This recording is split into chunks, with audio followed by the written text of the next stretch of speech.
Hey friends, welcome back. Today you are joining me for a two-part series on Container Design 101.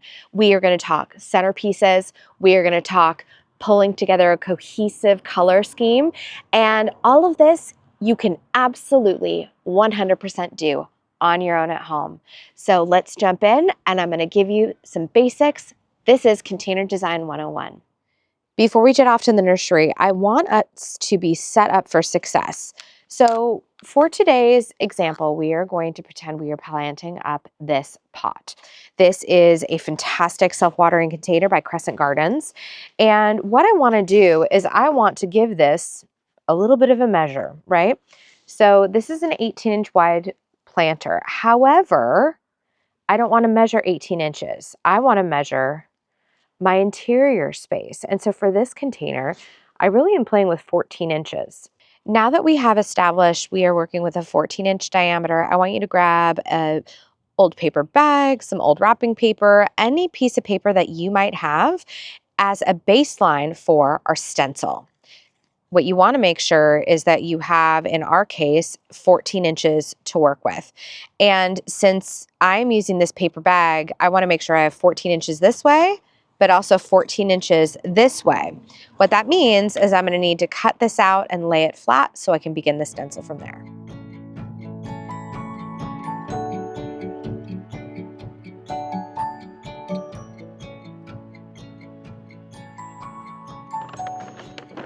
Now that I have this into one large sheet, I'm actually going to fold it inside out so you guys can see a little bit more clearly what I'm doing. Essentially, I want to fold my paper in half, and then I want to fold it in half again.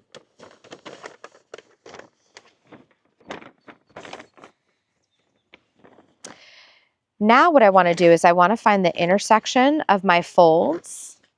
And do you remember the 14-inch diameter? This is where we're going to divide it in half. We are going to measure out 7 inches. I'm going to do 7 inches that way. I'm going to do 7 inches at a diagonal. And 7 inches here. And then I'm just going to gently work my way around, essentially creating a little dotted line for me to work from. Or if you have a giant compass, maybe your kids have one, this is another great opportunity to use that. And now that we have our little arc here, I'm going to go ahead and start cutting it out.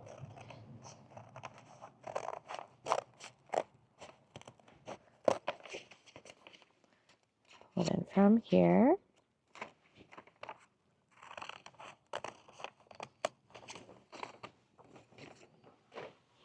And don't worry if this is imperfect. We are just trying to get a rough stencil of our container. And then once you open it up, you should have the space that you are needing to bring with you to the nursery so you know exactly how many plants to purchase. So we have stencil, phone wallet, keys. Let's get off to the nursery.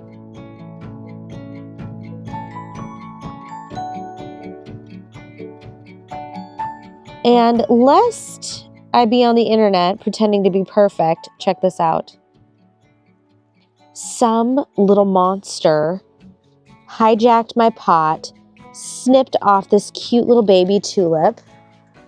See if we can get you in here. Yep, and has started digging. So, all right, friends, so here we are back in the nursery. This is hilarious. I literally just ran into a girlfriend of mine and we had a big old love fest and we're like chatting about containers, which is so appropriate because we were about ready to chat about containers. So first thing I want you to do is I want you to get a cart like this. And the reason is we are creating a mobile worktop. And this is what we're gonna brush stencil on. So off we go.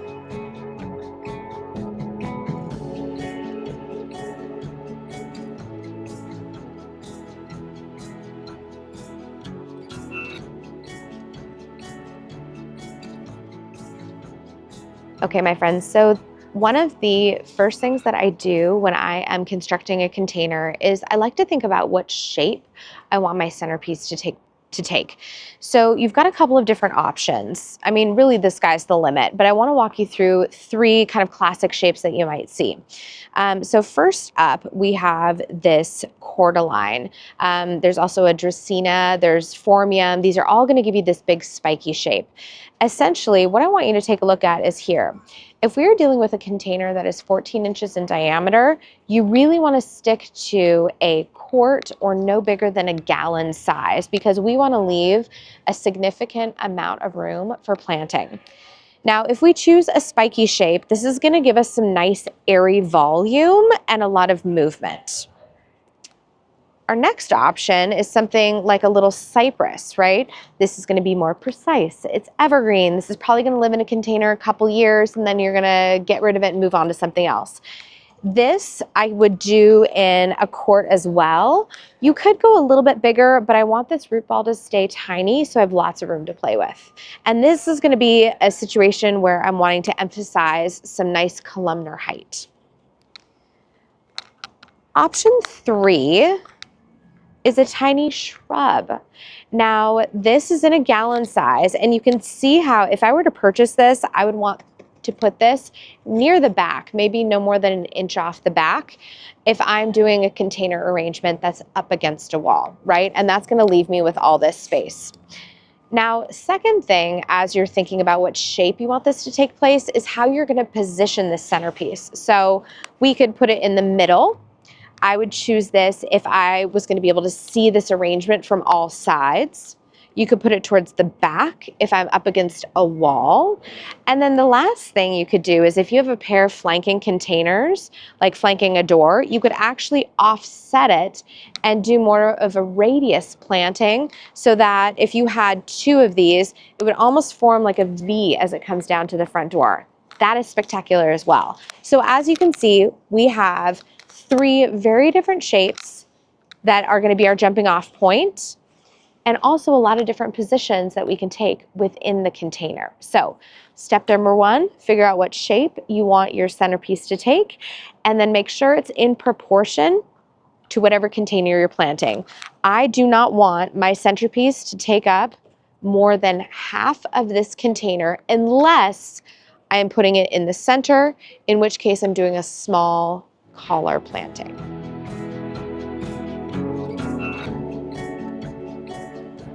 Okay, I was starting to feel overwhelmed with choices, so what I did is I simply picked up this. This is an osteospermum. It's got a couple of different colors in it. I thought that this might be a fun place to start, and so what I'm going to do is I'm actually going to take this floral and I'm going to walk along, and I'm just going to kind of see what my eye is drawn to.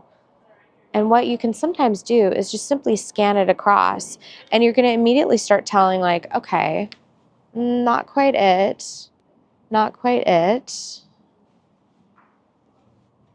And as you walk down here, but this, let's see what this is. Not quite it either. So I'm going to take this around and play with it and see what I come up with. But then I put it next to something silver. Okay, now that's interesting to me. Or look at this crazy tunia.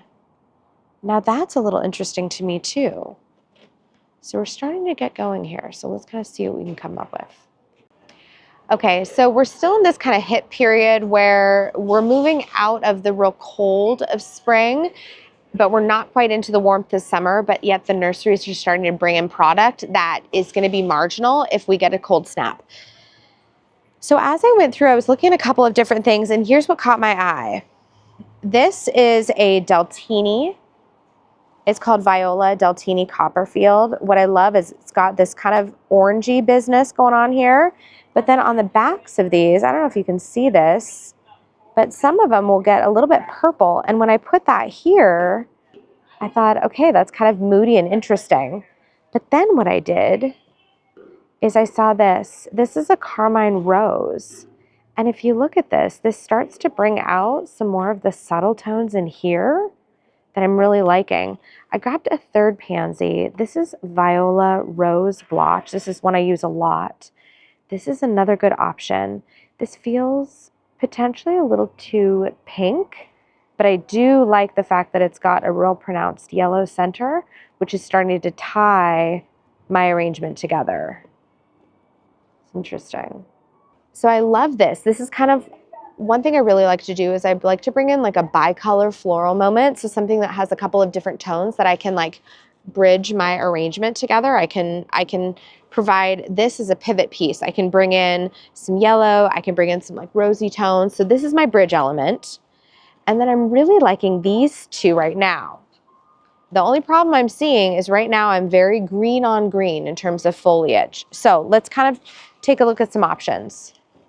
That to me is interesting. I probably would put this kind of more in the center, this off to one side, but this is feeling pretty heavy and dense. I'm not sure I like this. So I'm gonna take this away.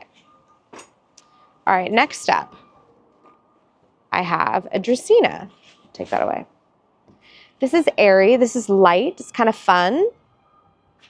I like this, but let's take a look at a third option. Okay, now we have our cypress.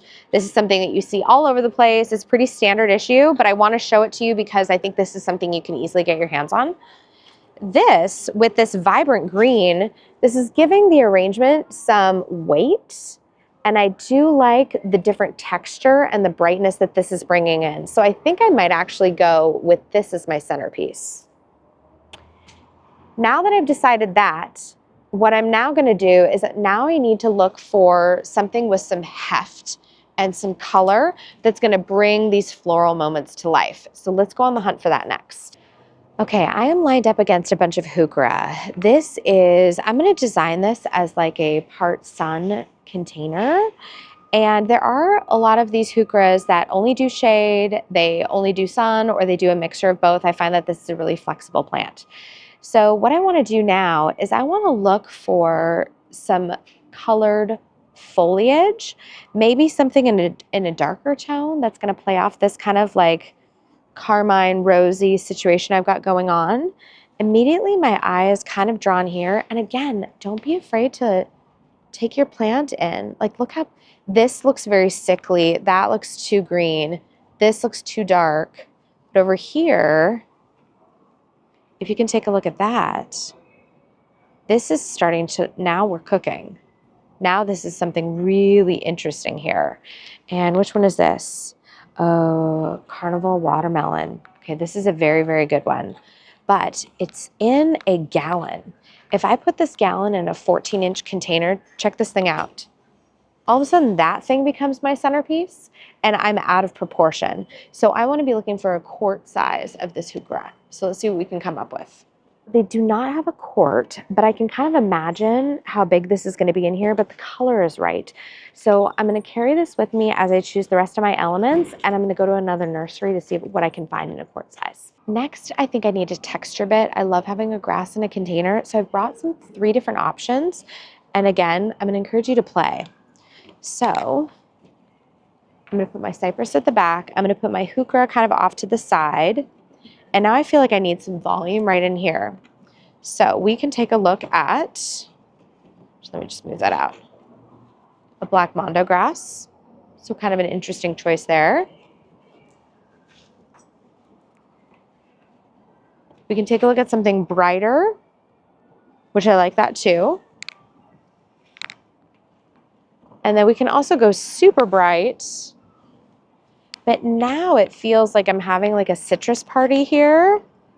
So I feel like in terms of these 3 different choices, I feel like that is the more interesting choice of the 3. Let me see if there's anything else. I'm bringing one more item. This is a Carex testacea. It's an orange sedge. It gets a little bit of these orangey tips. I thought it might be cool with some of these more warm tones in here. So we can also play with this. I do like that. And granted, this will be considerably smaller when I buy it in a quart, but it still feels like it's kind of eating my centerpiece and I want to maintain a good ratio. So I think the black mondo grass is my strappy texture that I'm going to end up going with. One other thing that I sometimes do is I'll sometimes tuck like a taller grassy situation actually slightly behind my centerpiece because it adds a little bit of depth and dimension. I wanted to try it here. I actually don't mind it. It looks pretty good, but I still think that this is the way to go. Here we are in kind of our trailer zone. There's a lot of real classics this time of year. I have 4 different trailers, and I essentially want to show you how important it is to bring your stencil and then play with the elements that you have. So as you can see, I've kind of arranged everything on my little stencil here. I feel like I may do some of that there. I may do some of this here, but I want to have a trailer coming out to the front. Now I just have a little bit of space here, but this is where trailers have such malleable roots. Don't ever be afraid of like squishing it in there. Okay, so let's go through the choices. I have a very delicate trailer. Isn't that interesting? This is wire vine. This is a super interesting, very lacy, very light. I kind of like, it feels like it gives the arrangement a little bit of edge. Really, really like this. Next is a vinca. This one is called Illumination. That is interesting too. What I like about this is giving a variegated leaf, which I don't yet have in my arrangement. And then it kind of brings some of this chartreusey green down, so it like drops the eye and it pulls it through the arrangement. So also a very good option. The only thing I don't like is it gives off a purple flower, which doesn't really go with my color scheme. I could also go with just a classic. This is Creeping Jenny. It's a super just reliable hitter. This one will trail significantly, but I almost don't think I like it because it's very flat. It also puts a glossy leaf next to a glossy leaf, which for me, I like to build tension and contrast. So this one I'm going to put back. And then I want to bring option number 3. And option number 3 is this really sweet ivy. It's a little bit more leathery, so I'm bringing in another leaf texture. It's variegated, which my eye is really liking. It also includes a much deeper green. So when you look at this green here of the pansy, this is much deeper and darker, which I also really like. It pulls in a little bit of the darkness up here from the mondo and from the heuchera. So if it's up to me, I think the ivy and the wire vine are my 2 winners. And funny enough, I've been using a lot of ivy, and so I think I'm actually liking this wire vine. And this one, I will tell you, this one looks like it's the tricolor. Yeah. So this is the tricolor wire vine. And what's interesting about this is, I don't know if you can tell, but the leaves get a little bit mottled and there'll be some pink that comes through. And that, I think, is going to pull together my arrangement really, really well. And again, you can see I'm just really attracted to bringing in a variegated texture. Okay, so I think this is my winning combination. We've used our stencil. We've made sure we have the proper amounts. I'm going to swing by another nursery to grab a quart size of this. And I think I'm going to grab, actually, I'm going to grab 3 or 4 of these just to make sure I have enough to go all the way around. And I'm going to play with utilizing the Deltini and then also taking it away just to see what I think. So I'm going to grab those last pieces, pay for these plants, and we're on the way. All right, friends, day 1 shopping trip wrapped up in the bag. Join me in the next video. We are going to put all of these beautiful plants into action.